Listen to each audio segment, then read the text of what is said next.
Programang ito ay rated SPG, striktong patnubay at gabay ng magulang ang kailangan. Masamang-masama ang loob ni Tanggol sa kanyang inang si Marites dahil hindi man lang siya pinaglaban nito labang kina Rigor at David.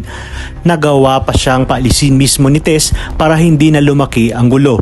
Naisip tuloy ni Tanggol na parang siya pa ang dahilan kung bakit nagkagulo sa kanilang bahay. Gayong gusto niya lamang umano na kumustahin ang kanyang lola Tinding. Samantala nagulat naman sina Marsing at Nita kay Roda matapos itong sumigaw na marami na siyang pera at ipon. Minaliit niya pa nga ang mga taga roon na pinanganak na mahirap at mamamatay din itong mahirap. Sa pag-uusap naman ni Santino at Tanggol ay naitanungan ni Santino kung saan ngayong tutuloy ang kanyang kuya Tanggol. Kaya naman malungkot na sinabi ni Tanggol na baka pumunta muna siya sa mga kaibigan niya at sa kanila siya hihingi ng tulong. Habang sa mansyon ni Senyor Pacundo ay nakarating na sina Marcelo at Dante. Hinahanap na nga ni Senyor Pacundo si Tanggol. Sa kabilang banda, habang naglalakad papalayo si Tanggol, ay tulala naman siya at napapaisip kung bakit ganoon na lamang katindi ang galit sa kanya ni Rigor at David. Labis pa siyang nasaktan sa ginawa ng kanyang nanay Tess na hindi man lang siya dinepensahan sa mag-ama. Sadyang kakambal na yata ni Tanggol ang kamalasan dahil habang siya ay naglalakad ay inihagis sa kanya ng isang lalaki ang bag na galing pala sa snatcher. Kaya naman kahit anong paliwanag niya sa mga otoridad ay hindi siya pinaniwalaan ng mga ito.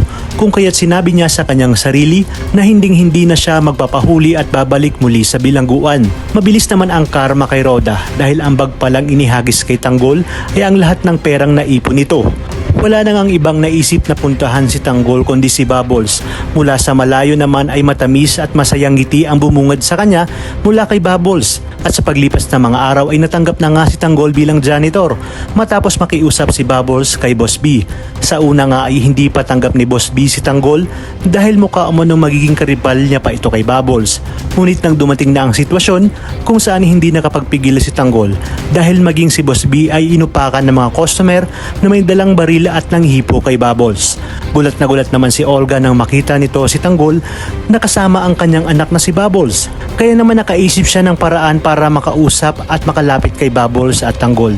Nagulat din si Tanggol nang makita si Olga kaya naman agad niyang tinanong kung nasaan si Ramon Montenegro na siya namang asawa ni Mokang. Kung kaya't dito na sinabi ni Olga na papatayin umano si Tanggol ni Ramon dahil sa pagkuha nito kay Mokang.